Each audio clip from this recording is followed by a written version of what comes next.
what are your 2 cents on the final 2 weeks here in this regard? Do you go with body of work last year into this year and just know this team that has playoff hopes, or is at the top of a playoff food chain like the Chiefs or the Saints, Packers, they're fine going into this postseason and they are going to be actually the front runners?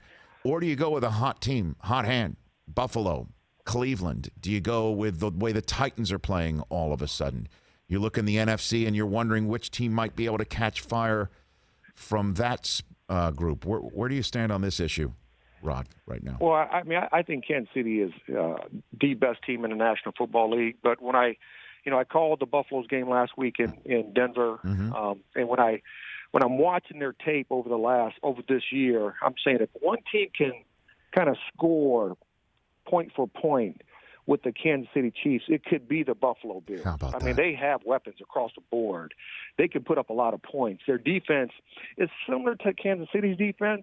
They're solid. They're good. They're not great. They've been inconsistent, but so is Kansas City's defense. So when I looked at the schedule, I'm saying if we know Kansas City's the best team in the National Football League, what team in the AFC can put up the same amount of points that they can? And the only team I can come up with is the Buffalo Bills. And, I hear you. I hear you. My concern, again, and it pisses Buffalo fans off, as I know because I see comments, that when it comes down to it, can they possess the football? Maybe they could do it with Josh Allen being part of that running attack and then just move the chains and let the clock run down. Can they possess the football 6, 7, 8 minutes at a time consistently enough to keep the possessions limited for Kansas City? Can they do that? Do they have Singletary and Moss do that for them? Is it Allen mixed in? Is it the short game with Dawson Knox and Cole Beasley? Can they do that in the cold of Kansas City?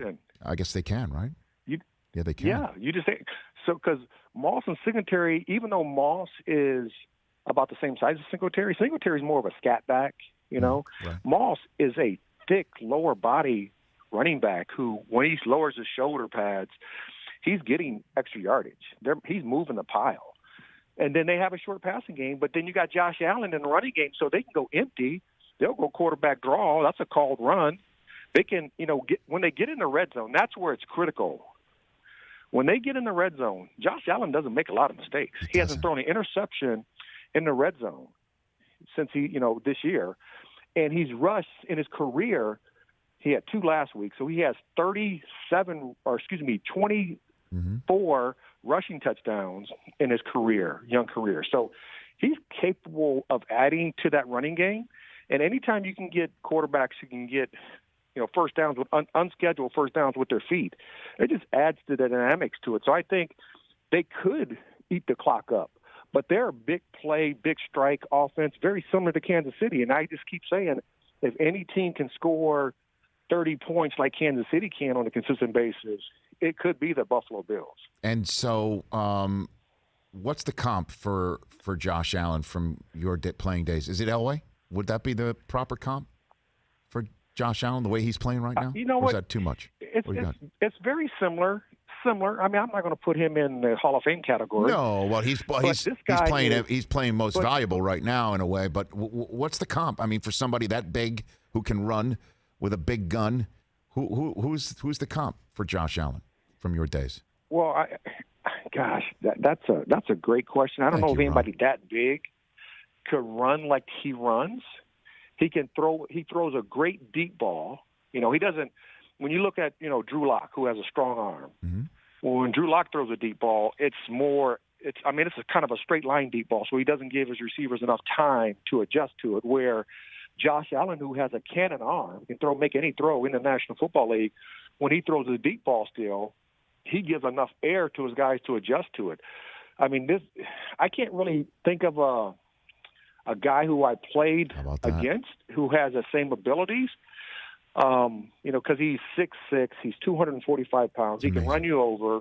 He can throw a touch pass, but then he can throw a bullet, and he can throw the long ball. So he has all the tools in the toolkit. Everybody kept questioning a guy from Wyoming, can he adjust to the National Football League?